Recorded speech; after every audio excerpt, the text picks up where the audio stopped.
Bom dia, boa tarde e boa noite. Sejam bem-vindos a mais um vídeo aqui no canal. Eu me chamo Abner e no vídeo de hoje nós vamos continuar nos encantando a respeito do conhecimento das óperas, né? Atualmente a civilização ela desenquadrou a educação em um programa que, faça-me o favor, né? Esse programa de educação deixa a gente muito deseducado das contas, principalmente pelo circuito de aprovações que eles demandam notar a gente. Tá, é muito bom em certo aspecto pelo poder da associação lógica que constrói, né, a civilização e ordena as pessoas dentro dos eixos de conduta. Porém, a gente passa tantos anos desempenhando e desinformando esse tipo de estrutural de saber para depois fazer um concurso público ou, ou, ou dar aula ou trabalhar com a sua empresa, se é claro, se você tem certa aptidão para esse tipo de coisa, só que às vezes as pessoas nem têm e nem gostariam de ter, mas fazem questão de promover sentencialmente, operadamente ou desoperadamente ter para poder conter algum rendimento, né, e passar para os posteriores, para os familiares. E aí eu penso assim, será que isso é educação? Será que isso é civilização? Ou isso é só uma maneira que nós encontramos para operar em busca de um de um eixo, né, de cognição? E talvez até seja. Tá. Então, o bom disso é relativo, né? Por quê? Porque o bom é um estado de emoção, é um estado de intelectualização. Eu posso falar que está bom mesmo não necessariamente estando para outro tipo de operante, outro tipo de valorizador. Então a gente sempre tem uma desescalação daquilo que é bom para poder possuir algo dessa repartição. Só que o que a gente tem é a educação, é o sistema, é a é o cristianismo, é a história. E assim, sucessivamente, a gente não se sente fazendo história, até porque parece que não é um barato fazer história. Parece que o barato é ganhar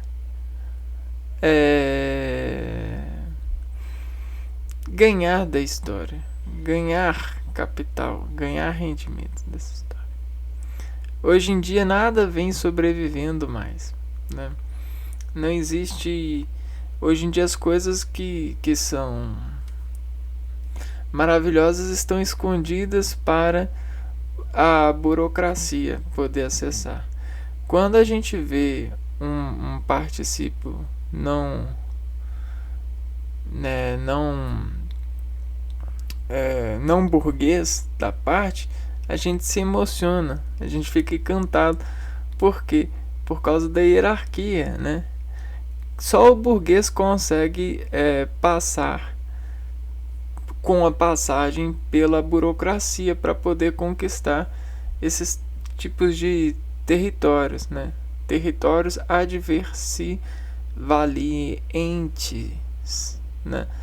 Territórios de diagnosticar a partir de lentes de retrações comerciais, né? Todas essas balanças capricham, né, nessa criptografia de rede a partir de eventos comerciais, revelando a consolidação artificial de estar para com essa repartição é uma operação, né?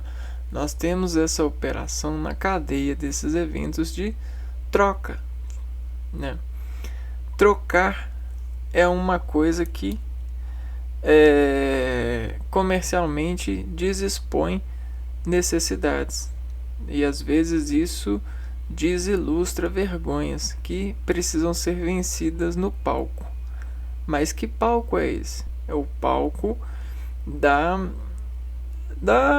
do cotidiano, né? Das necessidades, onde desimpulsionam em nós efeitos quanticamente domados a partir da colocação da educação desensitivizada. E aí o artista que desobra a partir desse diálogo desexpor operação dialética. Então todos nós nessa conta somos operadores dentro dessas lógicas, né? E todos vivem nos levando em rede de considerações de conhecimentos, de conter empreendimento para saciar-se de reconhecer-nos. Só que dentro dessas óperas a gente tem muitas variações operacionais e muitos grupos de talentos fazendo isso. Atletas, profissionais de todos os eixos e ângulos vêm se convergindo a administrar-se como uma informação quadrante. E aí, ao expor-se em nós sobre esse quadrante, soma-se um efeito depropositado, né?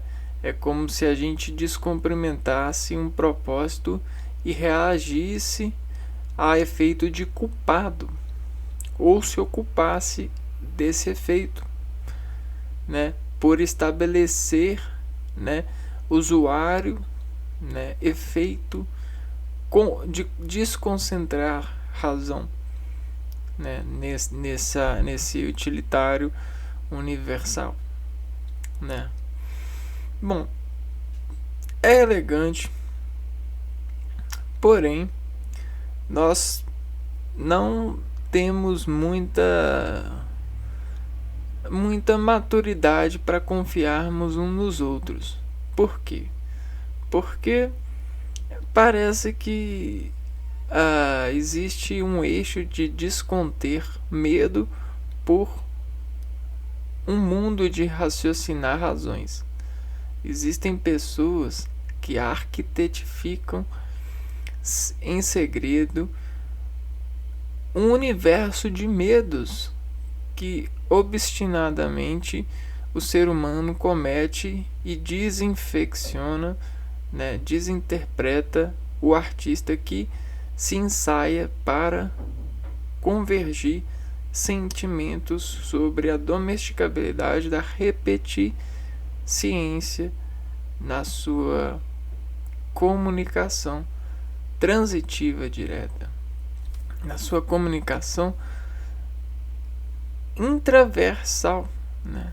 Não é uma comunicação só a partir de parâmetros do português, mas do parâmetros da matemática, da física, da biologia, da filosofia. Então tudo isso diz ter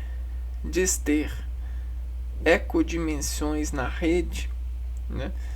Cria-se uma certa ultrapassagem futura, né? E aí a faculdade é essa ultrapassagem, né? A faculdade, ela é o lado do homem que sente ingencionar-se pelas delegações de curadoria santificada, o universo posterior, né? A razão fractal de acionar-se por dimensões de dados e atendem a circuitos desses dados, e aí consegue ultrapassagem. Por mais que não se tenha como, tem-se de efeito servir esse sabor por desportar ficções, né? E aí, o que acontece? Eis uma arte de brincar com a paciência, diz a de ver se controlando os riscos de traçar escolhas em um dado, de regir a busca por eficiência sensitiva. Ópera. Tá aí a ópera, né?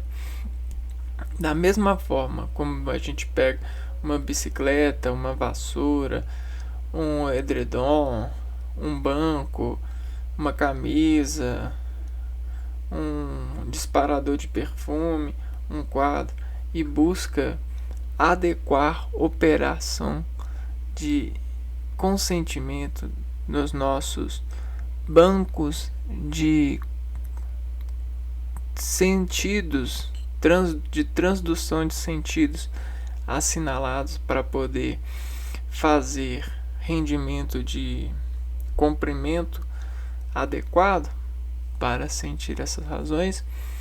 Existem acadêmicos e consciências nesse serviço, né? Bom, e muito tempo passou para que isso convidasse as pessoas a colocarem os seus filhos na prática dessa imersão.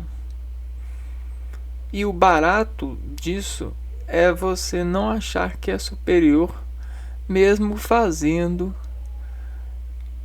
imprensa e razão para ser. E aí, desescondendo e de vez em quando aparecendo, começa-se a anotar controle dessas faíscas de aparência, né? E eis o diretor, eis o operador, eis o desucanador. Então, em todas os arquivos que consentem residência, uma resistência para você sobreviver no seu lar, existe uma peça desescondida que sabe ultrapassar o saber a partir das várias camadas de dados de descontração que percutem a sua utilização de efeito de apego transitivo direto, porque você se desinscreve em uma matéria e sente esse desinscrever. Isso desassina e às vezes reafina a sua forma de reafirmar os saberes e as relações. Tanto é que de vez em quando, na sua desafirmação, você se desafina e busca a afinação do outro para poder se ver afinado. Porém, você está desafinado e buscando roubar a afinação do outro. Isso é um crime.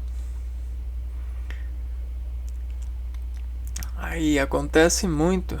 Agora, a suspensão disso tudo é quando isso acontece no seu lar direto e você diz não perceber isso porque se acostuma em se desafinar, ou seja, ignorar a arritmia causada pela sua inscrição em uma matéria que te transmite defeito, e aí você ir lá e desoperar no outro buscando a afinação dele e desafinando ele, em proporções, e quando ele não está presente, você vai para a rua. E aí tem alguns lugares da rua que tudo bem, dão até para você buscar afinação, dependendo da forma que você busca. Mas tem lugares que são muito perigosos e você acaba saindo mais desafinado do que entrou, né? E aí isso causa processos patológicos, causa desvirtualização da vida, causa suspensões de consentimento, causa aterrorizações, causa enojificações. Porque se a bosta fedesse tanto assim, a gente nem cagava. A gente tentava arrumar uma solução para nem cagar, né? Então o problema não é a bosta, o problema não é pulando, é a perspectiva, o plano, e aí o que acontece? A nosso sistema educacional, como ele regra muito e diz pontuar as pessoas começam a se ver maquinadas de pontos. A pessoa tira 2 e ela acha que ela é um 2 na vida, numa prova valendo 10. E não é. A pessoa é um total. Só que ela fica nesse achado, nessa imaterialidade de um achado que não vale a pena ficar. Entendeu? Porque isso é um ângulo de uma rota, de um instante que não deve ser aplicado a um elevado como a faculdade, como a ciência vem aplicando, em ser a de serviço para poder exportar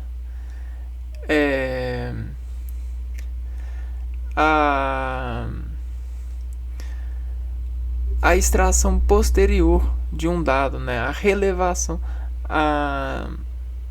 o domínio de saber além, né? Por ter quadra, né?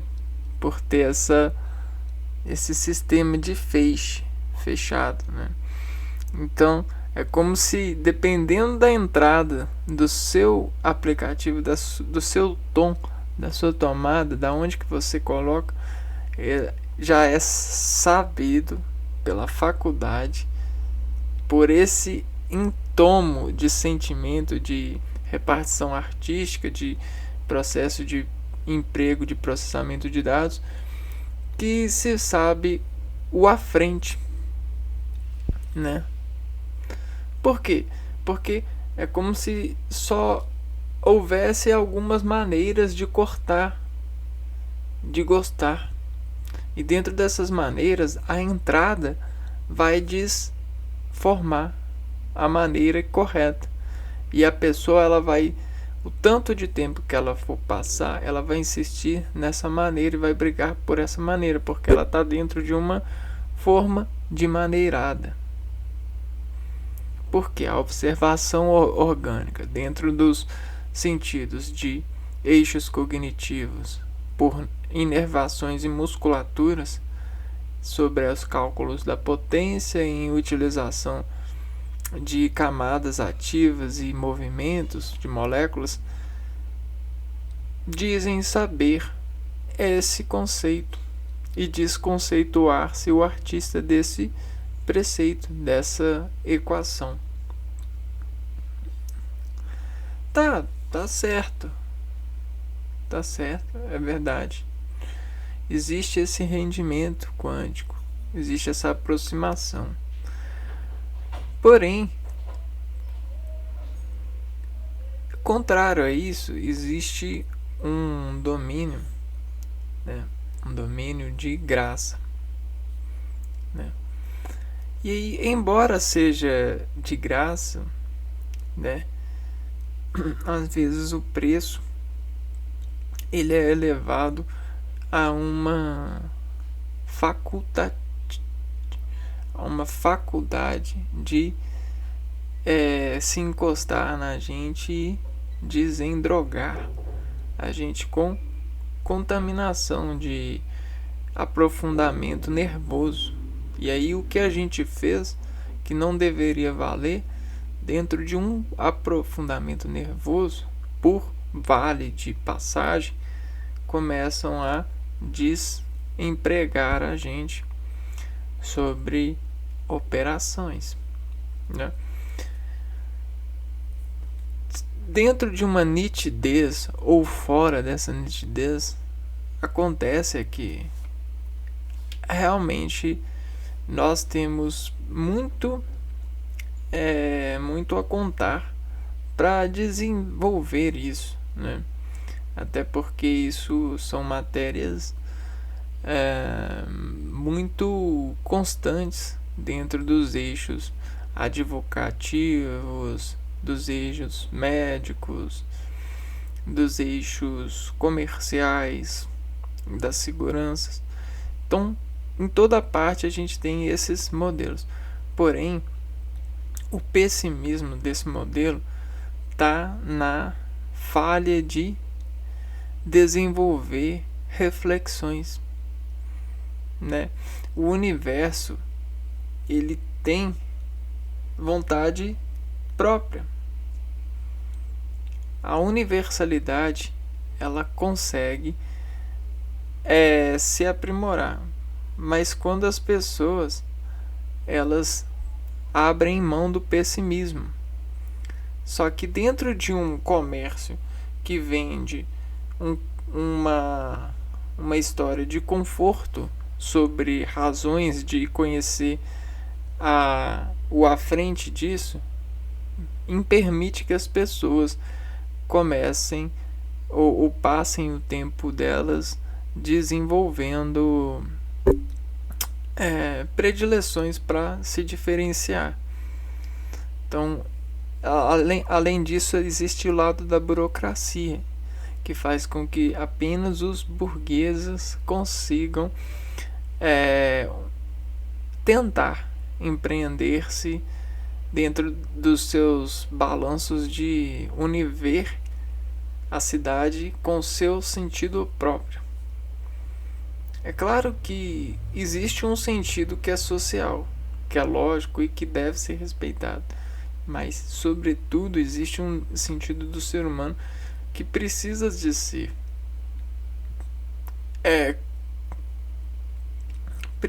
ser indexado e respeitado, né, e praticado. E isso tudo está sendo impossível, né?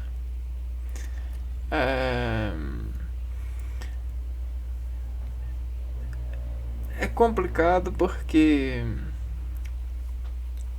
tem muitos eixos de definições que deixam as pessoas nesses esconderijos, né? Nesses esconderijos de equacionar razões para esses desencontros, para esses desencantos, para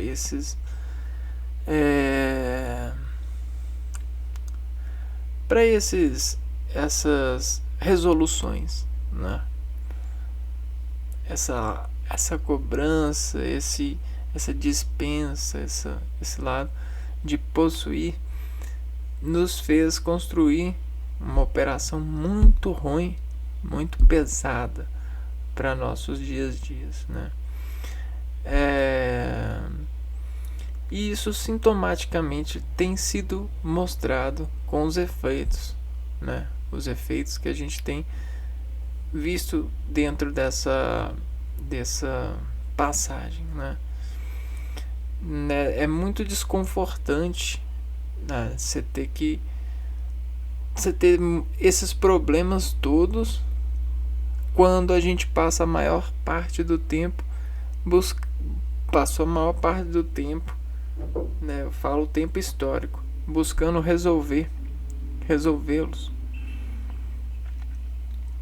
né? Conflitos, fome, falta de respeito com a natureza, aparência exorbitante, problemas midiáticos, fake news, falar do colega, falar do coleguinha, praticar bullying, achar que tem controle ou deve ter controle do seu partido, que sua opinião vale mais do que as pessoas. Cara, isso é coisa de criança.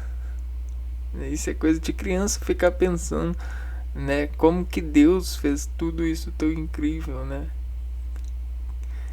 Agora, para nós, assim, que estamos vivendo numa era, né, a era da automação, a era da tecnologia, a ópera, ela deveria estar purificando a sociedade, revelando os agentes em suas vontades, né? Não os prendendo e os esmagando em uma relação de cuidado, de invocação de espírito capital. Porque as pessoas, elas ficam tão irredutíveis, tão desfibriladas, ou seja, tão desnutridas de fontes de hidratação, que elas se apegam nos ritmos das dependências, né? E aí não conseguem ter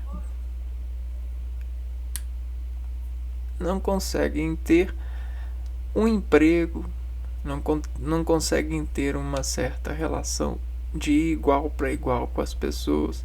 Alguns se sentem intimidados pelos faíscas descontra, razões de equilíbrios e tais. E o mundo está muito sujo, só que a gente designora toda essa sujeira para poder rir e parecer que está limpo, para poder ficar perto um do outro sem falar com o outro, para poder, né, melhorar, para poder lavar a casa, para poder passar um pano, para poder, né? E aí acontece isso, né? Mas a ópera, ela faz tudo isso acontecer. E é graças à ópera que a gente tá vivo até hoje. Eu vou explicar por quê. A ópera, ela é um sentido da reafirmação do diálogo interior, né? Então, no nosso interior, nós temos um conjunto de órgãos que estão entre si vibrando a ecorrelação da colinergia das pressões exteriores. E isso vai revelando no interior uma sensação, e a operação dessa sensação busca um maior espetáculo possível para poder se dizer contente, rico, beneficiado, equilibrado dentro de uma quadra, né? Dentro de uma plateia, dentro de uma camada de expressão. Então nós temos essa ópera no interior. E, bom, desde as iniciações das atividades das pessoas que buscavam rendimento, de conquistar esse valor, esse espetáculo e exportar isso como um professor exporta o espetáculo da ciência bem resolvida, com equações e dados, né, muito interessantes. A ópera, ela também tinha essa adrenalina, né, de ensinar, de contagiar, de fazer as pessoas acordar com energia para poder fazer a vítima desse espetáculo a sociedade, reconstruir a sociedade e desinformar a força, entregar amor para os filhos e para as filhas, né? Ei, você quer amar minha filha? Então se mostre capaz. E aí a ópera tinha essa imersão, né? esse trabalho de resolução, porque a gente aprende muito com a oração dos olhos, né? Você olhar, você sentir, você conquista muita vontade. Então isso é um maior cobertor remediativo que tinham. E ainda é. Porque a gente desencontrou várias reformulações para isso. A própria academia, ela tem um sentido operado. Só que toda a representação mudou a quadra, mudou a expoente, mudou a informabilidade, a formabilidade. E aí agora a gente tem outras operações acontecendo, né? E se você está assistindo esse vídeo, e se você está satisfeito, cara, com a sociedade, com todas essas coisas, eu acho que você está precisando de uma ópera para poder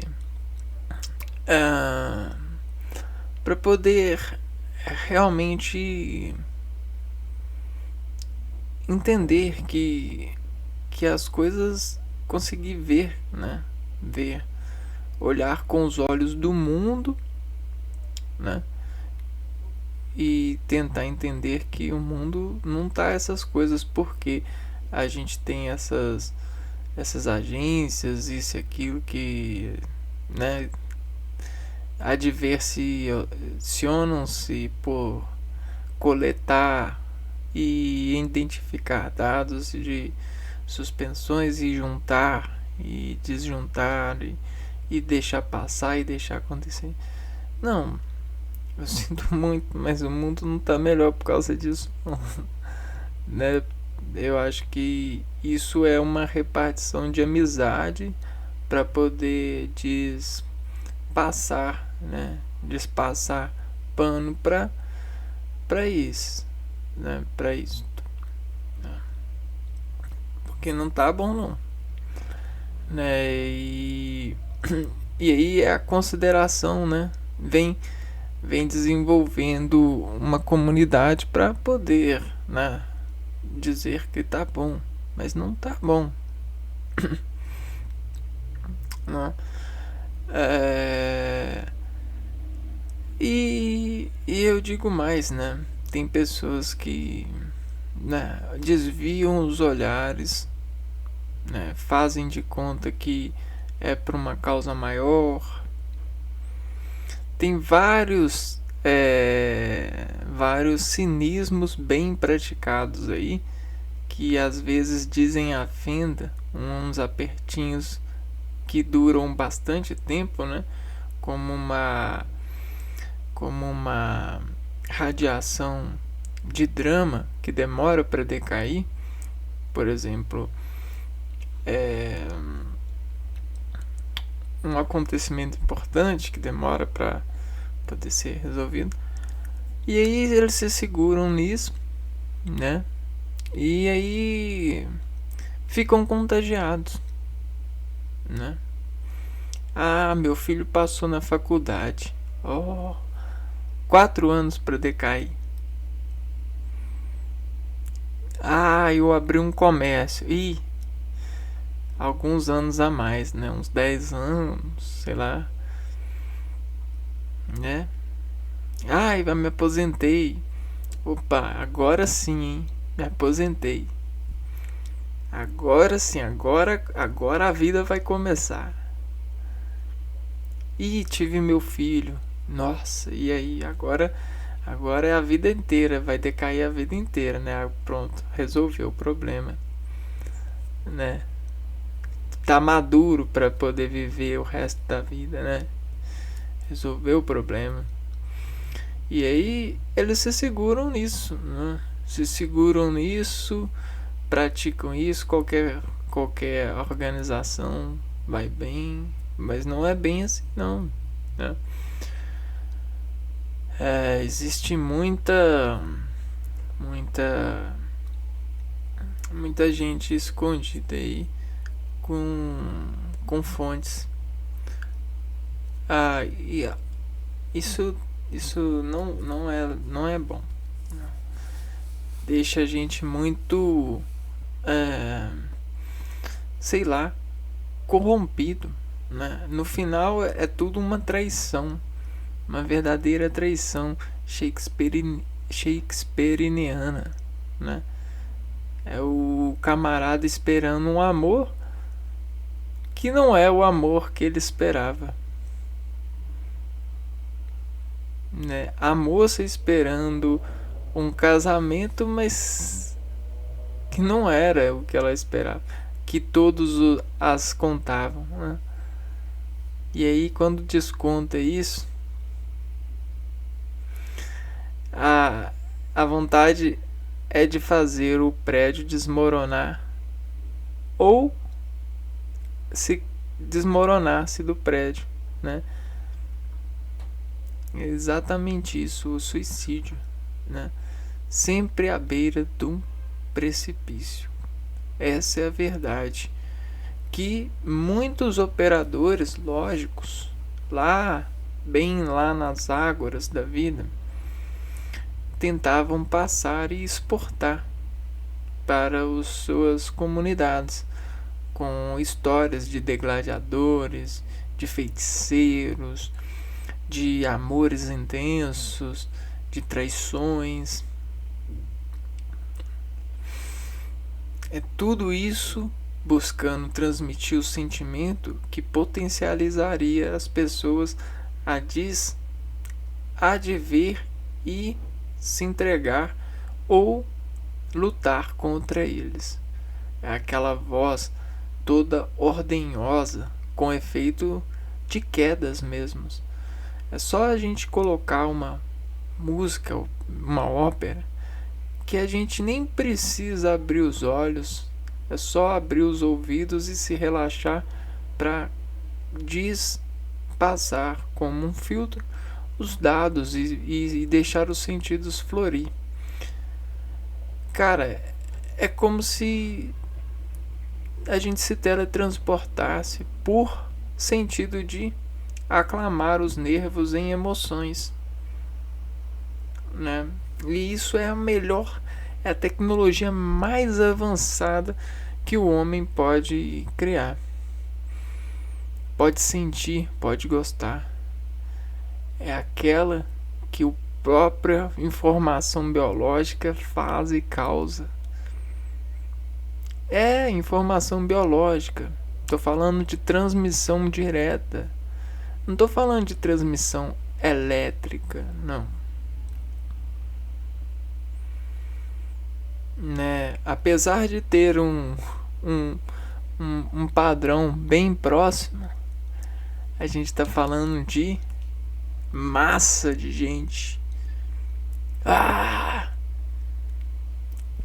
Coragem, né?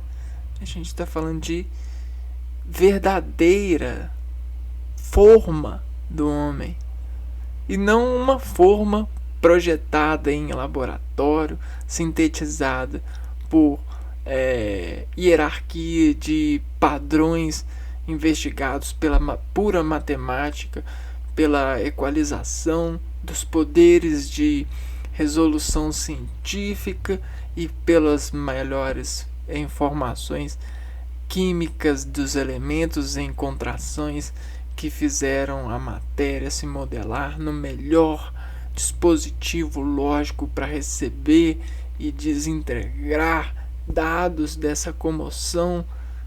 Não, é isso tudo que gerou um monte de fábricas e desver além e consegue interpretar. Não é isso, não. Não é essa tecnologia aí, não. Que a gente faz de conta ser superior, além, super à frente. Não, não é essa não. Não é essa não. A gente tá falando da carne. A gente tá falando da vontade natural. Aonde que ela está agora? Ela está esperando receber um salário? Ela está esperando ficar aposentada? Ela está esperando o filho ganhar consciência para poder conversar direito? Para poder explicar direitinho pro filho? Se é que existe esse direitinho hoje em dia? Será que ela não vai ser presa se ela praticar esse direitinho? Será que ela vai ser uma gênia, uma cientista que vai conseguir esse jeitinho hoje em dia? Ah, já sei, ela vai encomendar um filme lá no Hollywood para poder fazer esse espetáculo. Ah, cadê? Será que hoje em dia a gente consegue pensar e redimensionar na técnica da carne e da lógica de formar os habitantes como eram? Será que esses recursos todos não colocaram a gente no próprio suicídio que a gente sempre ficou com medo na hora de conhecer o verdadeiro drama do espetáculo? Será que a gente não criou e decompôs a nossa matéria num suicídio, numa morte, para dizer que consegue viver mesmo distraído por essas falsas realizações que não existem, porque são faz de contas? Bom, não sei vocês, mas eu ainda não encontrei nenhuma pessoa que eu pudesse chamá-la de viva. Não encontrei nenhuma pessoa nesse mundo que eu pudesse chamá-la essa vive. Talvez um neném em algum dado momento, talvez eu em um dado momento de neném, porque para me falar isso assim, eu preciso ter sentido alguma coisa nesse sentido, né? Então realmente talvez sim, mas é muito pouco pro tanto que a gente poderia ter. Não é à toa que tem muita gente se drogando de animais, né? Porque os animais, eles, por mais que a gente não tenha muita sensibilidade para desimportar toda essa tecnologia orgânica que eles têm, até porque eles têm outra forma que não é a nossa. Homens em extinção, em domesticação, às vezes a gente se droga deles para poder tentar achar ou se conectar com a essência de que realmente nós somos, de que realmente a nossa carne precisa, a operação. E eles conseguem muito isso, muito mesmo. Bom, mas como, né, a coisa que não é só falar, a gente precisa de investigar também. Vamos entrar numa investigação aqui, ó. Utilizando a Wikipedia, né? A gente no outro vídeo dessa playlist a gente já falou que esse primeiro base de dados, né? Que fala o que é a ópera. A gente já refletiu sobre isso. E agora a gente vai começar a refletir sobre os componentes, né? A classificação dos cantores.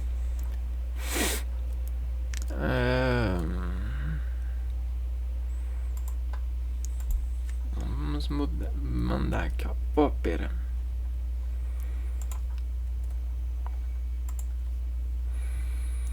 Cantores. Os cantores e seus personagens são classificados de acordo com seus timbres vocais. Classificado de acordo acordo com os seus timbres. Os cantores em baixo, baixo barítono ou baixo cantor, barítono, tenor e contratenor, e as cantoras em contralto, mezzo-soprano e soprano. Cada uma destas classificações tem subdivisões, como por exemplo, um barítono pode ser um barítono lírico, um barítono de caráter ou um barítono bufo, os quais associam a voz do cantor ou cantora. Então, olha só, classificações de acordo com os timbres. Timbres são razões expressivas de desacordar o organismo em soma de desexpressão. E aí esse diz aqui, ó, é uma variável que confere nessa expressão um acordo, é uma regra. É exatamente isso. É uma regra. Esse diz aqui, ó, é uma regra. Olha só como que é essa regra.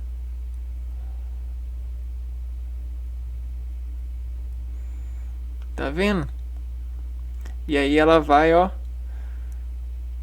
desencontrar a desexpressão, despontuando esse acordo, esse diz aqui, ó. E aí esse diz a gente tem um alto e um baixo. Então esse diz é uma expressão que diz escala. Escala de quê? Da expressividade que a carne desorganiza por emoção. E aí essa emoção diz ionifica entre o alto e o baixo uma informação. O que é ionificar? Ela diz cation e ânion, né? Dentro da matéria de química a gente tem isso, cation e ânion. O que acontece? A gente firma um músculo e balanceia o músculo a partir da movimentação. Então esse dígito até aqui, ó, ele tem um limite, né? Um limite de desescalar. Só que dentro desse limite eu desacordo o ângulo, deslimitando o ângulo, destimbrizando, adicionando o ângulo. Então, em um ângulo assim, ó, 180 graus e tal, eu consigo reduzir isso em adequações de ângulo. Isso é timbre para mim. Tá vendo? O solo. E aí a gente pode variar o solo aqui, ó, dependendo da marcha. Só que a marcha, ele tem a relação de desengrenar, né, a imersão de autoridades, de timbres. As autoridades de timbres reconhecidas desde o tempo da história é o homem e a mulher, porque esses são os administradores da realidade nossa, humanos, né? Então os pais e as mães, né? E aí eles conseguem o dano certo para contar e nos contaminar a história, né? Mamãe e papai. Ok, então isso é uma regra aqui, ó. A regra aqui, ó. A regra, né? O diz. Então esse casamento aqui, ó, é preciso, né? Você tem esse casamento. E aí todos nós conseguimos nos emocionar e nascer a partir desse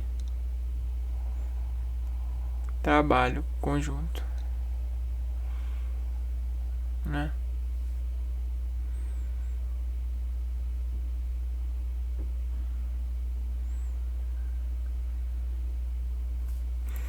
Deixa eu tirar isso aqui. Então, isso é muito importante para operar, porque isso é um dado de confiança, né? Você, dependendo do solo, entender, né, a razão de ângulo, ou desencontrar no seu organismo o investimento que vai te levar a esse mastro. E aí essas subdivisões, elas são desescalares desse encontro, desse acordo dos cantores, né? Então, eu não sei se vocês conseguem ver, mas canto, se a gente pegar uma residência, o canto é isso aqui, não é? Então, olha só. Descantores é quem mexe nos cantos, né? Então, olha aqui. Descantores. Descantores aqui. Vai mexer no canto. Rapadores. Enredo. Uma ópera segue basicamente um roteiro padrão. Primeira parte, a abertura, onde é tocada uma música pela orquestra. Então vamos pegar aqui enredo.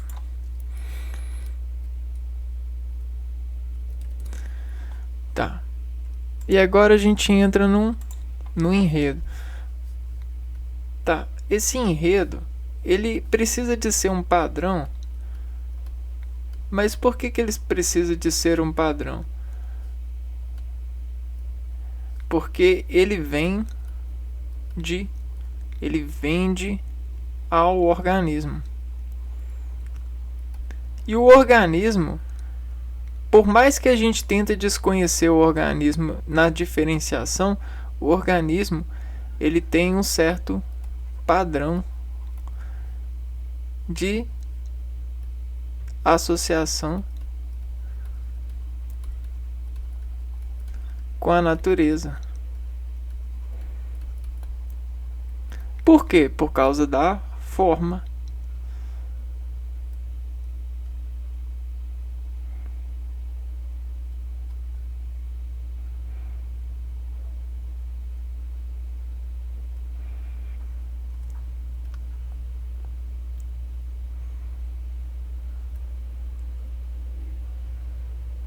Por causa da forma. Olha só. Espera aqui. Olha a forma.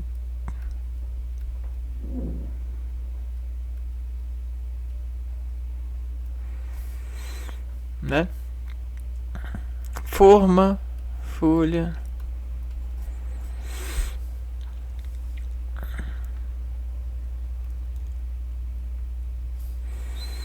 E aí a ópera, ela segue um padrão. Aqui, ó, sangue, ela segue basicamente um roteiro padrão. Então o enredo, ela tem o seu sangue que corre. Ela sangra. Ela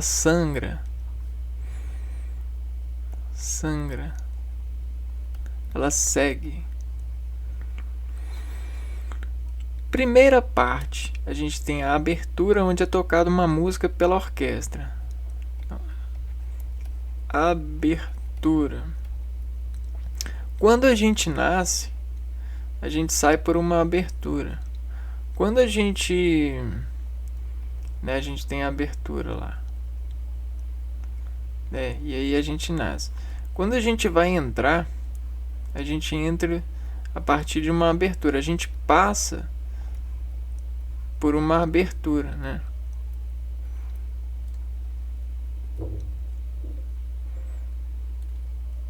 Então a abertura, ela é esse esporte, né? É esse exportar, porque a abertura é a primeira marcha ela é o toque que diz dói mais. Por quê? Você passar daqui pra cá, ó, né? A primeira passagem, ela faz aqui, ó, o mais e o menos. Pam. Aí tem o pan, né? Pá. Olha o que é o pan. Olha o pan.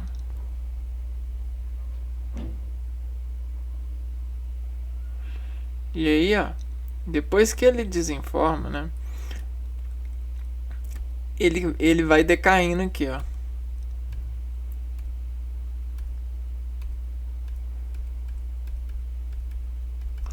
E aí vai sendo de escalar. Isso aqui vai se formando uma constante.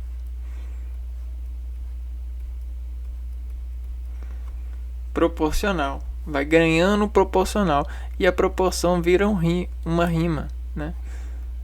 Olha só a proporção. Ela vira uma rima. Uma rima é uma escada. Rima, escada. Né? E aí na escada a gente acaba descendo. Olha. Primeiro degrau, segundo degrau, terceiro degrau. E aí a gente acaba descendo e despistando na descida. A nós aqui. Legal, né?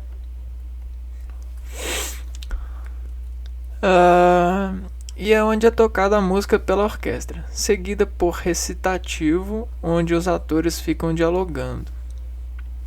Abertura, recitativo.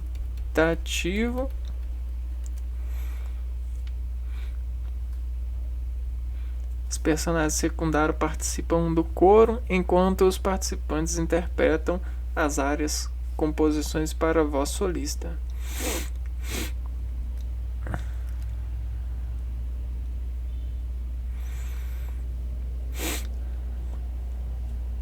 Os personagens secundários participam do coro. A gente tem o coro, enquanto os principais interpretam as áreas. E as áreas. Então você tem o secundário e o principal. Voz solista, tá vendo? Então isso aqui é uma arquidimensão, né? E aí dependendo do enredo, né? Isso vai fazer um padrão de sangrar, né? De seguir, de segurar nessa receita, nessa realização de operação mesmo. Indo para o interior. A revelação, né? Vamos ver que origem. Origem.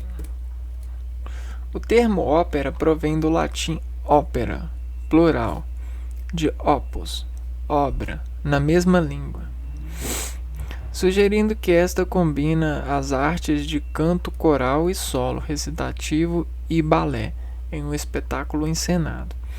A ópera surgiu no início do século XVII na Itália para definir as peças de teatro musical, às quais se referia com formulações universais como drama per música, drama musical, ou fábula em música, fábula musical, espécie de diálogo falado ou declamado acompanhado por uma orquestra. Fábula em música. Então o que acontecia antigamente era um drama, era tragédia. E aí tudo isso foi lá para o século XVII, 1601 a 1700, na Itália, para definir peças de teatro musical às quais se referiam uma formulação universais, como drama per música.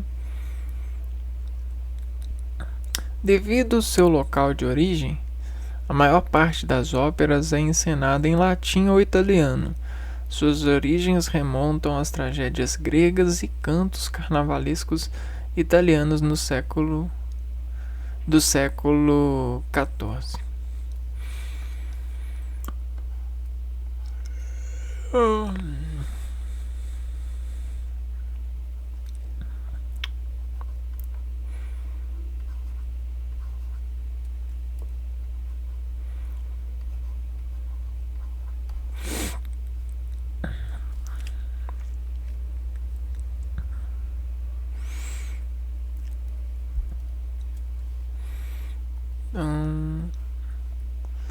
Latim e italiano.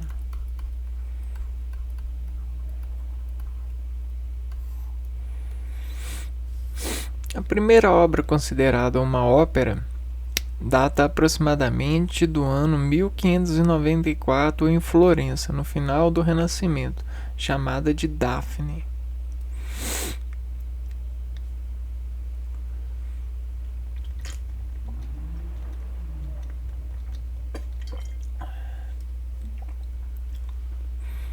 Na lenda de Daphne. Esta atualmente desaparecida é escrita por Jacopo Peri, compositor e cantor italiano do período de transição entre os estilos Renascimento e Barroco. Então esse aí, ó, é uma figura totalmente à frente do seu tempo no sentido facultativo, né? Delegando emoções, fazendo experimentos químicos. E Ottavio Rinuccini. Para um círculo elitista de humanistas que afirmam que os seres humanos têm direito à responsabilidade e sentido à forma de suas próprias vidas. Florentinos, conhecidos como a Cameretta, mais do que uma Daphne, foi uma tentativa de reviver uma tragédia grega clássica como parte de uma ampla reaparição da antiguidade que caracterizou o Renascimento. Um trabalho posterior de Peri e Rinuccini, Eurídice, escrita para bodas, de Henrique IV de França, e Maria de Médici, em 1600. É a primeira ópera que sobreviveu até a atualidade. Bom, eu sei que alguns contrapartidos, né, podem dizer que isso é coisa de uma população mais rica, a ópera, né? Por mais que seja, né, a sociedade, ela tem isso, né? Ela tem essa questão de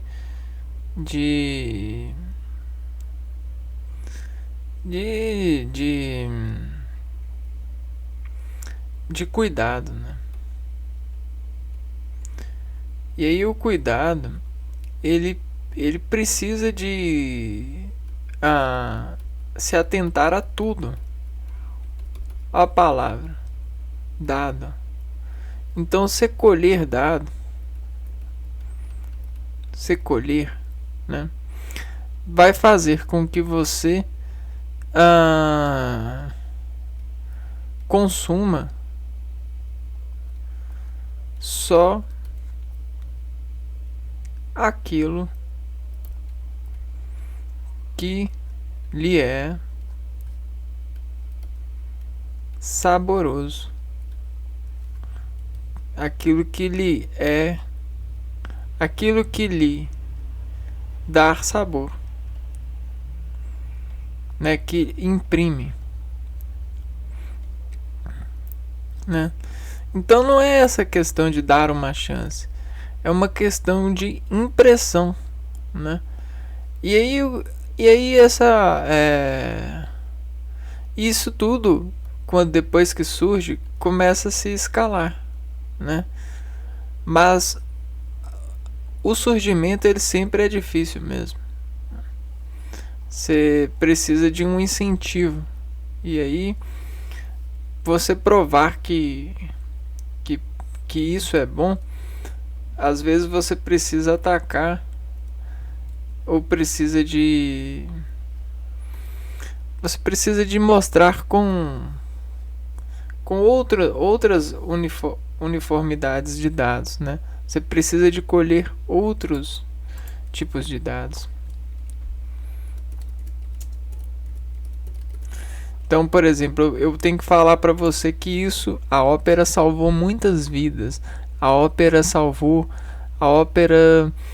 ela incentivou muitos artistas. Ela deu coragem para muitas pessoas. Ela mudou o imaginário das pessoas. Eu tenho que falar isso para você se importar com a ópera, porque senão você não vai ter de redimensão para poder escutar e edificar-se sobre essa dor que trouxe muita alegria e transformações para os nossos dias. A ópera italiana, na Itália, 3 cidades deram importantes contribuições para o desenvolvimento da ópera. Roma aperfeiçoou os coros, Nápoles o bel canto, ou seja, a arte de cantar, e Veneza a música instrumental. Roma, Nápoles, vamos escrever aqui, ó. Roma, Nápoles e Veneza.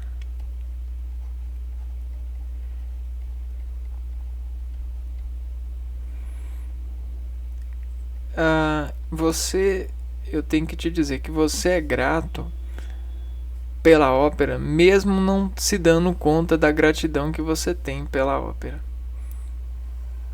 A ópera, ela incentivou a revolução tecnológica por instrumentar e habilitar as pessoas para esses lados de se importar com a oratória.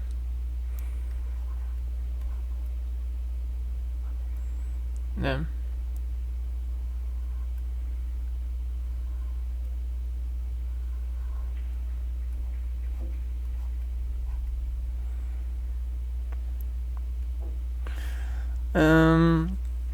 A escola considerada mais importante foi de Veneza, onde surgiu o primeiro gênio da ópera, o Cláudio Monteverdi.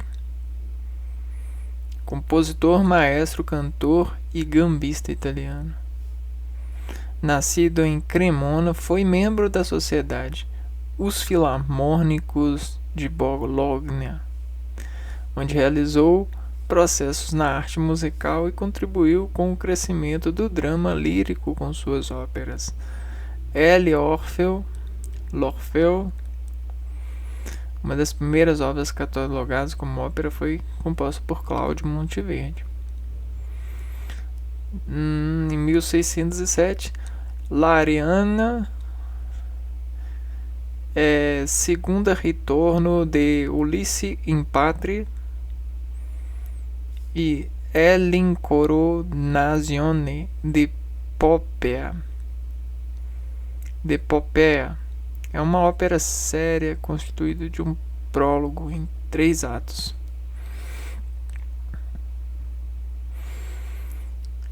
Chique demais, né? Vejam os homens.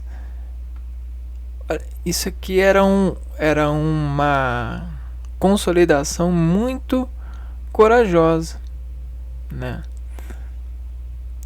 Isso era como vocês veem os professores da faculdade ou grandes empreendedores, grandes artistas.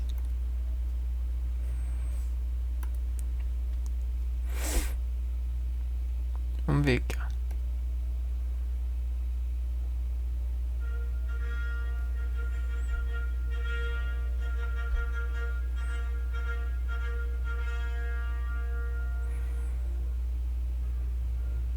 Incentivou filmes, música temáticas, né? Muitos movimentos artísticos, eu até ouso a dizer, artes, nona arte, que é a arte dos quadrinhos, todas têm contravenções, né? Tem desfecho desse empenho desses artistas, né? Pode ter certeza, toda e qualquer arte, ela tem uma certa dada influência desse movimento, por mais que seja um lado contrário a esse movimento. Esse lado contrário se desimpulsiona pela invocação e o enriquecimento movimentado pelo impulso desses artistas. Muito, muito importante. Seu discípulo Francesco Cavalli aperfeiçoou o estilo de Monteverde, agrupando várias vozes em duetos, tercetos e quartetos, e colocando os coros em lugar de importância secundária. Cavalli introduziu também os elementos cômicos. Então, olha só, ele conseguiu surgir a ideia da comédia, né? Do lado cômico. Contemporâneo de Cavalli, encontramos Giacomo Carissimi de Roma, que se distinguiu nos oratórios. Então, sabe quando a gente escuta uma música e aí a gente já sabe, por alerta e por informação famosa, de que ela é uma música de graça, essa é uma música de choro, é uma música de terror, espanto. Então, assim, a classificação hoje muito bem transposta é fruto desse universo, né, desse renascimento. Por que eu falo isso? Porque eles são os percussores de encontrar dentro da dinâmica, e não só encontrar, mas gravar esses encontros. Como que eles gravaram? Eles gravaram na maior e mais bela tecnologia vista até então. Eles gravaram nos homens, né? Então, essa utilização dos homens, né, fez carregar para nós, ó, carga positiva, né, a sabedoria desse rendimento aqui, ó. Que rendimento é esse? É a transposição da classificação, que hoje em dia a gente consegue consolidar diálogo. Não só diálogo, mas tom, tema, timbre. A gente sabe saber quando a pessoa respeita ou não a gente, o que ela precisa melhorar ou não. Então, esses são médicos mesmo, são médicos, eles são ajudaram muito no diagnóstico. Seu discípulo Antônio Sesti introduziu na escola veneziana o estilo do oratório Carissimi, só que o público já clamava pela forma de Cavalli. Por isso, Sesti dividiu a ópera em ópera séria e ópera bufa. E aí, por que você começa a introduzir oratórios e até mesmo a participação do público? Para diagnosticar, para contaminar, para aumentar efeito. E efeito é conhecimento, né? E conhecimento é motivo. Tudo vai sendo ligado, vai sendo costurado com a idade de insistir no rendimento dessa razão. Em Nápoles, Alessandro Stradella empregou os métodos de Carissimi em suas obras, mas a grande importância da escola napolitana se deve a Alessandro Scarlatti, que conecta a severa escola do contraponto e a escola livre do bel canto. Aqui, ó. Nápoles.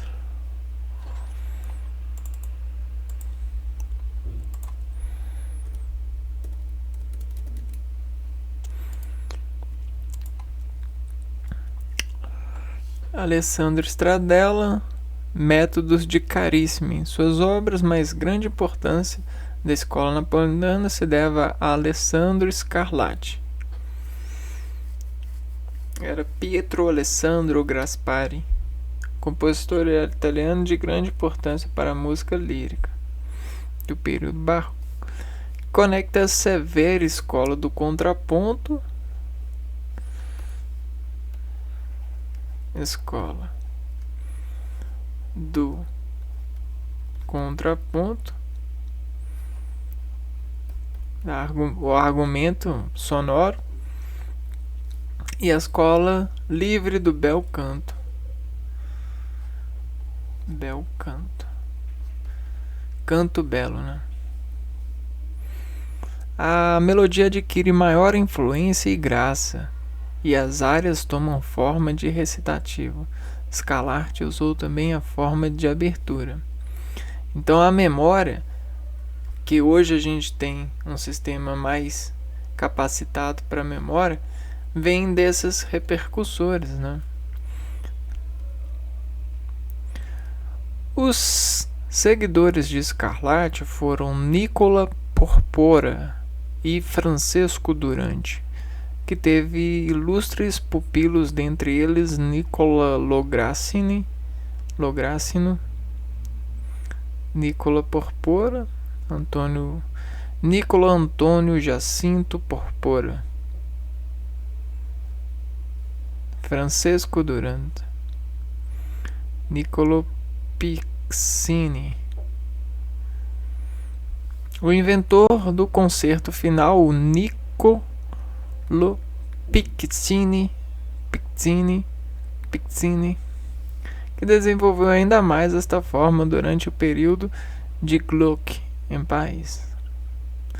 Christoph Willibald Gluck. Em Nápoles surgiram Giovanni Battista Pergolesi, Giovanni Battista Draghi, alcunha Pergolesi,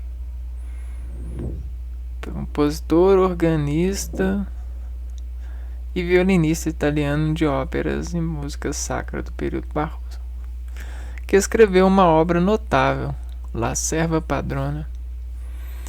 Niccolo Jommelli, compositor próprio italiano, e Tommaso Tretta, compositor de óperas italiano, chamados os Gluck italianos. Baldassare Galuppi,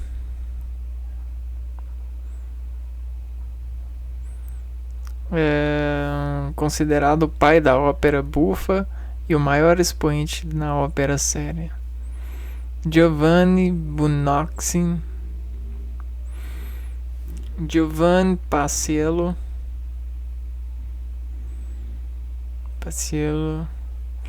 Domenico Cimarosa e últimos grandes compositores de ópera bufa. Ópera bufa.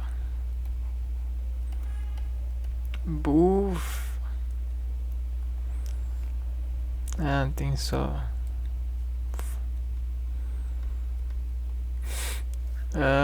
Então, o que a gente está lidando? A gente está lidando com compositores que foram filhos ajudaram em casa,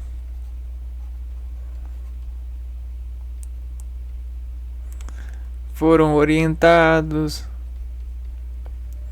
A gente não precisa de esconder isso, né?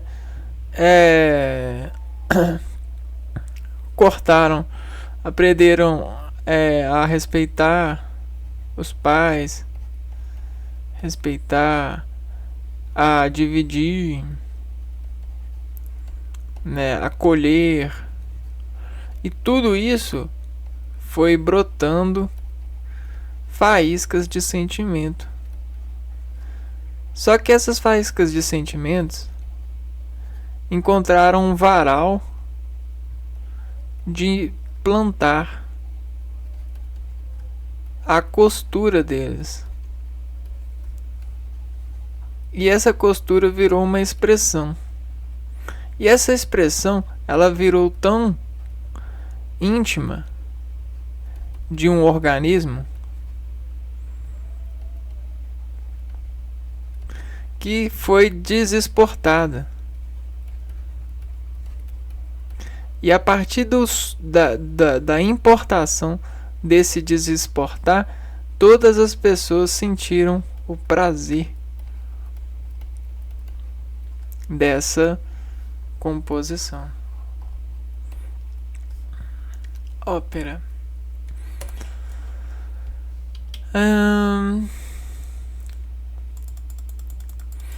Christoph Willibald Gluck foi o primeiro reformulador do drama lírico.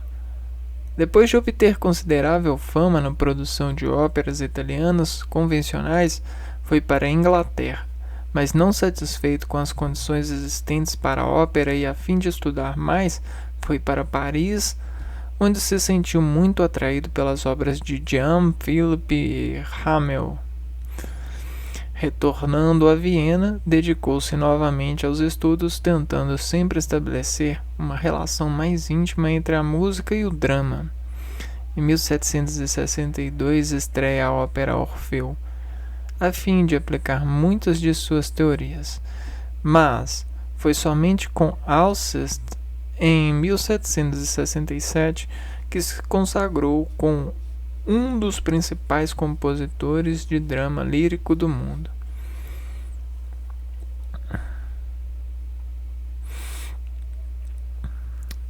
Incrível, né? Você viu esse pedaço aqui, ó? Fim de aplicar muito de suas teorias.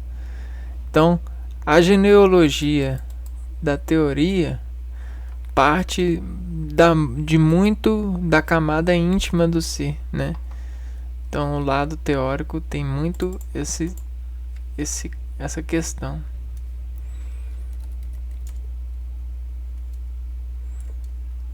Ópera séria.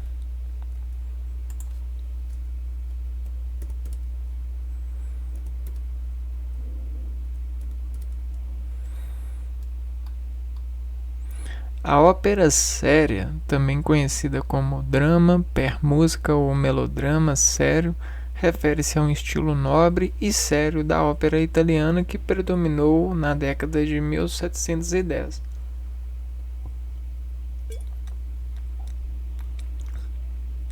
A sua origem foi a partir das convenções austeras do drama através da música do chamado Alto Barroco.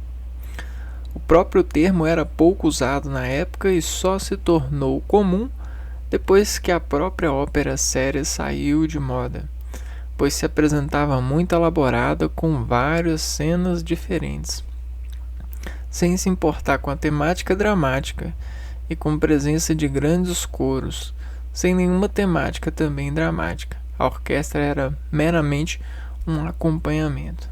Então, o que acontece? A gente precisa entender que a ópera, depois que começou a circulação da ópera, ela virou um sabor, né? Sabor de quê? De atender a sensação. Então, primeiro a gente precisa de entender que a ópera ela criou um sabor de atender sensação. E aí esse sabor ele ficou sendo apegado, né? E aí tudo que desaborificava, desidentificava poder de trazer sabor semelhante, era consternado para identificar se realmente tinha proximidade ou não. Então olha só. E aí, aos poucos, né, esse sabor ele vai andando. Então, esse sabor, quando ele chega aqui, ó, ele está andando pela sociedade. Quando ele chega assim, aqui, ele fica diferente desse daqui, ó. Cria um diferencial, né?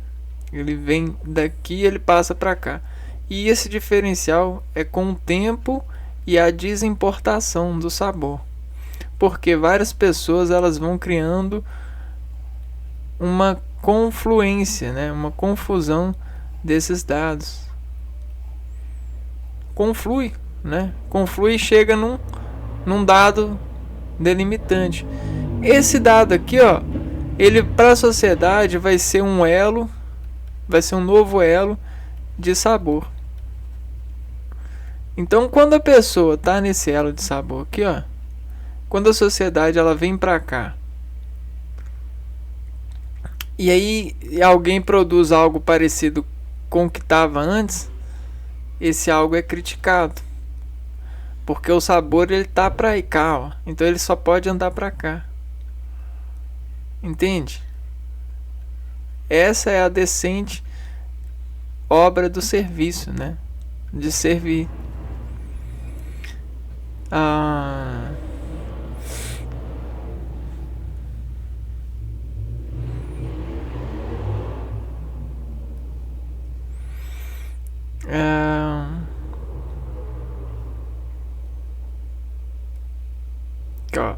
A ópera séria saiu de moda.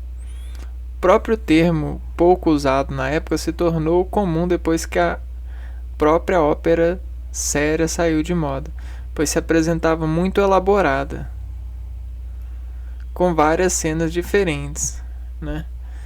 Então, a gente tem o lado da elaboração, cenas diferentes. Então, a gente tem o conjunto da ópera. E aí, com o passar do tempo, esse conjunto vai mudando. A ópera bufa. A ópera bufa, né? A ópera bufa, o termo usado para descrever a versão italiana da ópera cômica. Vamos voltar aqui, ó. Cômica. Também conhecida como comédia per musica ou divertimento jocoso, refere-se à versão italiana da ópera cômica. A sua origem estava ligada a desenvolvimentos musicais e literários que ocorriam em Nápoles no início do século XVIII, de onde se espalhou para Roma e norte da Itália. Então isso aqui, ó, a gente já vê que a mídia local ela tem um grande rendimento na composição dos artistas. E Nápoles, lembrando que Nápoles a gente tem uma pizza muito famosa, né? Distingue-se da ópera cômica, produzida mais tarde na França, onde o diálogo é falado. Na ópera cômica, a ação não é sempre cômica, como exemplo Medi e Carmen. Medi, né? Ópera lírica do gênero comic. Carmen, segunda Barbiere de Siviglia,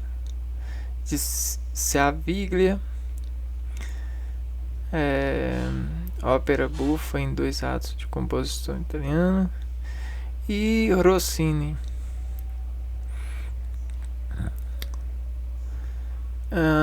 é um exemplo de ópera bufa. A ópera bufa era de caráter ligeiro e burlesco, né? Trabalho lírico, dramático ou musical com o intuito de causar riso, mantendo grande parte do efeito dramático, mas frequentemente se convertia a um vulgar e meramente comum. O diálogo por meio de recitativos fora tarde modificado com a introdução de áreas, no sentido estrito, é qualquer composição musical escrita para um cantor solista. Duetos, uma composição musical ou trecho de uma composição executada por dois músicos, e corais. Isso aqui já. Este estilo de ópera tornou-se popular em Nápoles, onde dava aos cantores oportunidades para exibir suas técnicas vocais. E aí, pessoal, o que eu quero apresentar para vocês?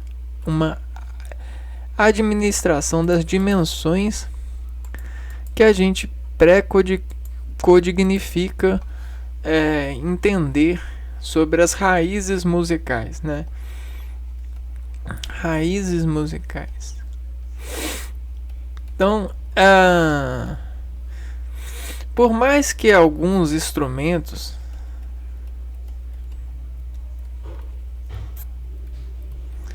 influencie por utilização cooperativa, né, de utilizar o efeito, o F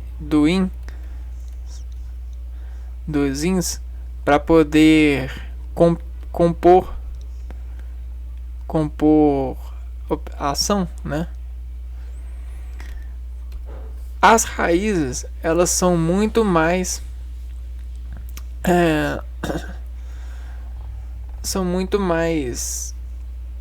anteriores. As delegações dessas raízes são muito mais anteriores. Um exemplo disso é no século XVIII, do século XVII, no século XVIII, das óperas, né? Todos esses trabalhos e essas modificações, duetos, corais, estimularam muito aquilo que a gente tem propagando nos dias de hoje. E aí eu ouso para dizer que até mesmo as músicas que não tem nenhum certo tipo de classe, né, sofreram influência, porque a gente sempre tem a dispersão que busca apego ou desapego de um valor dentro da sociedade. Então você tem, sempre você vai ter esses vetores de rendimento, sempre desescalando aqui.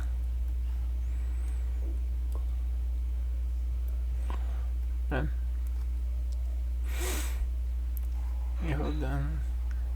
Então é isso, né? Raízes musicais. Até mesmo eu falo assim, o sertanejo, né? O sertanejo é hoje, né? Aí você fala assim, tem o sertanejo raiz, isso e aquilo. Mas antes dessa manipulação com o instrumento e esse trabalho artístico, a gente tem várias influências que trouxeram às pessoas a comoção de utilizar esses instrumentos para a graça do que eles apresentam e empreendem ser hoje em dia no utilitarismo. No utilitarismo não escola, né, mas no utilitarismo como no sentido de ideia, né, da utilidade.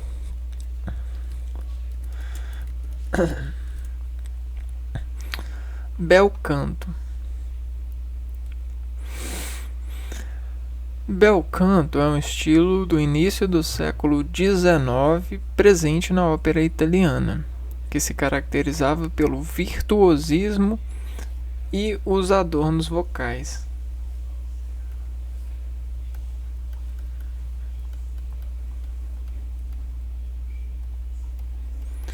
Adorno vocal, que demonstrava o solista em sua representação. Ademais, baseava-se numa expressão vocal distinta, em que o drama deveria ser expresso através do canto, valorizando-se sobretudo a melodia e mantendo-se sempre uma linha de legato firme e impecável.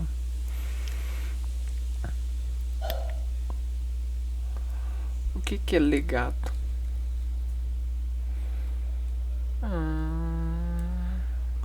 Legato. Legato, palavra italiana, ou ligado, consiste em ligar as notas sucessivas de modo que não haja nenhum silêncio entre elas.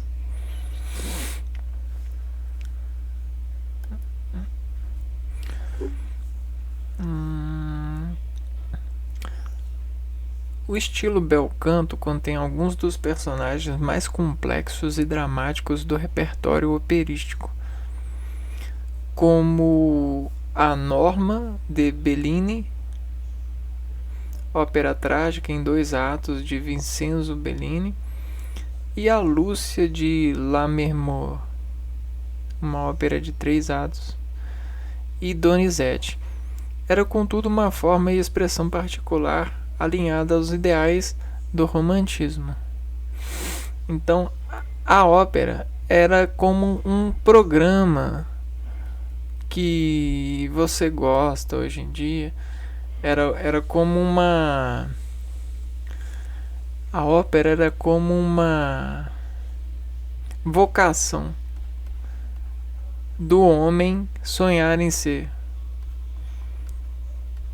Sabe quando você vê os artistas grandes, famosos na televisão, aquele que faz a sua arte, né, aquele que faz a sua inspiração, artistas de cinema, do cotidiano, não importa o que for. Sabe aquele artista? Então, a ópera na sociedade era isso. E as pessoas, elas serviam muito dessa ópera, e não só serviam delas, mas sabiam degustar essas óperas, sabiam falar a respeito, caracterizar, diferenciar uma da outra. Elas comiam bem a ópera, elas tinham fome de ópera, elas sabiam dizer o que faltava. Então, hoje em dia, se você sabe alguma coisa, parabéns, porque hoje em dia tem muita gente que sabe de tudo, mas não sabe de nada, de tudo que sabe, né? Então, desencanto total. Mas naquela época não, eles sabiam, porque eles experimentavam bastante. É como um profissional, né, do vinho, né? É aquele que hoje em dia tem essa profissão, né? É aquele cara que toma o vinho, né, para saber se o vinho ele tá qualificado, né? Sabe falar de vinho, sommelier, não sei. Na primeira metade do século XIX, o bel canto alcançou seu nível mais alto das óperas de Giottino e Vincenzo Bellini e Gaetano Donizetti. Dentre outros, essa técnica continuou a ser utilizada muito tempo depois, embora novas correntes musicais a tenham sobrepujado. Muitas óperas desse estilo ficaram abandonadas durante décadas, ou até mais de um século, só vindo a ser resgatadas entre os anos 1950 e 1980, período que ficou conhecido pelos resgates de diversas óperas capitaneados por cantores famosos como Maria Callas, Joan Sutherland, Leila Genser e Montserrat Caballé. Olha que linda, né? Que maravilha. Viver nessa época deveria ser muito diferente do que é viver na época que nós vivemos, né? Então, isso foi a ópera italiana que a gente viu. Bel canto, né? Ópera séria, ópera bufa, italiana. Bom, o enredo, abertura, recitativo. E aí, né? Esse produto, essa ópera, né? Era bastante potente, né? Você vê, você não tem filme, né? Você não tem. Hoje em dia é muito difícil filme você produzir uma arte com cenas, né? Cenas sem som, né? A ópera, ela ajudou transduzir e filtrar esses sons, né? Pensa bem, você está procurando o interior do organismo para poder sentir e descontrolar esses sentidos para haver graça sempre. E aí você descobre que a desgraça precisa de graça e a graça precisa de desgraça.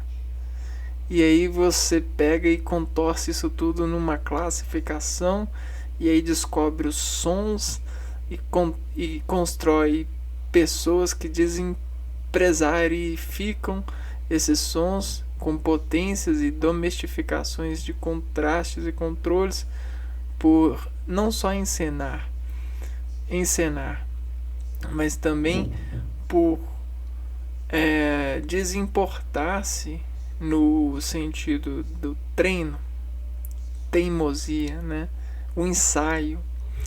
E aquilo brilha tanto sem necessidade de conjugação artificial e muita verdade em planos de afrentes, né? De afrentes, porque o agora, a carne, vibra e consegue descarregar essa vibração sonhando em se tornar um, próximo de se tornar um, colegificado em se tornar um, e sabendo que a sociedade vai ainda renascer para gostar disso, dentro daquele conjunto, daquele clima. Só que se você crescer muito isso, você vai dessecretificar e vai às vezes acabar desconhecendo o controle e tendo que fabricar uma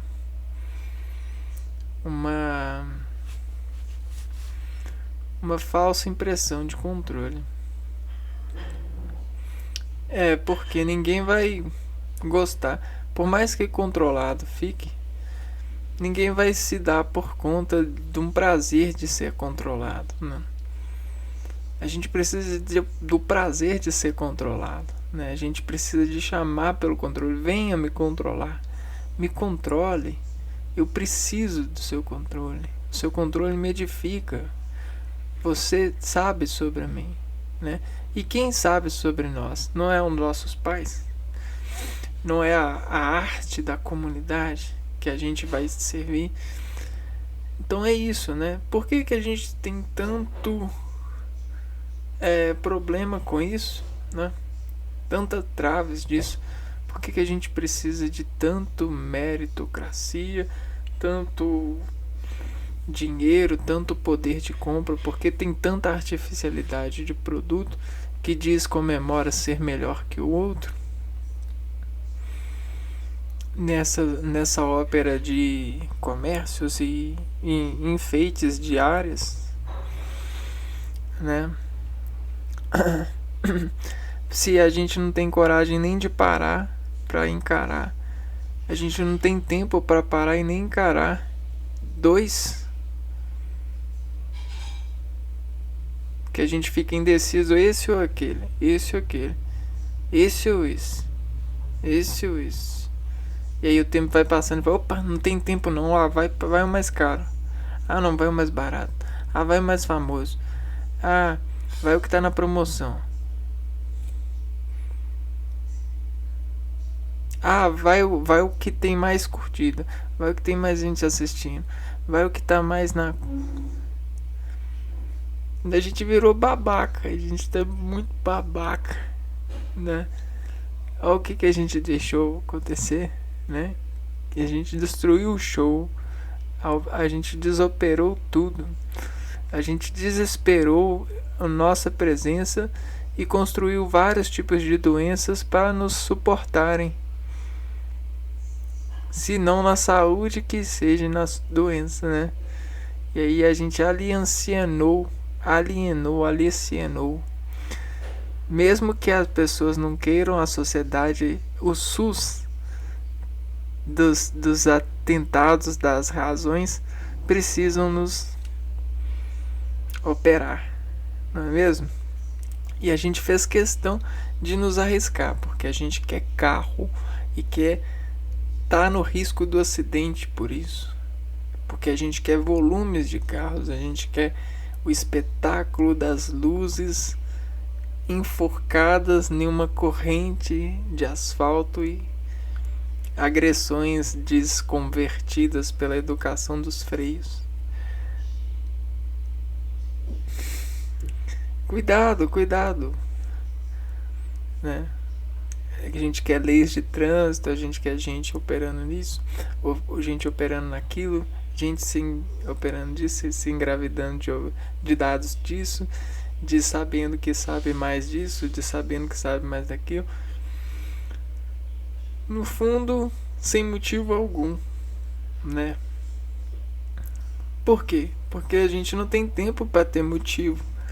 A gente quer eficiência, né? O motivo a gente teria se a gente estivesse na ópera do organismo de falar, poxa, hoje a gente quer uma ópera assim, a gente quer sentir assim, né? Mas a gente tem mais de um, né? E aí a gente perde muito tempo escolhendo e às vezes a gente acaba nervoso porque não escolheu o outro. A gente passa a escolha nervoso que não escolheu o outro. Complicado. Mas é isso. No próximo vídeo dessa série, a gente vai continuar estudando, né, sedimentando conhecimento sobre esse entendimento, que é como se fosse uma área muito grande para ser capinada. Estressa. Dá o que pensar. Mas, né,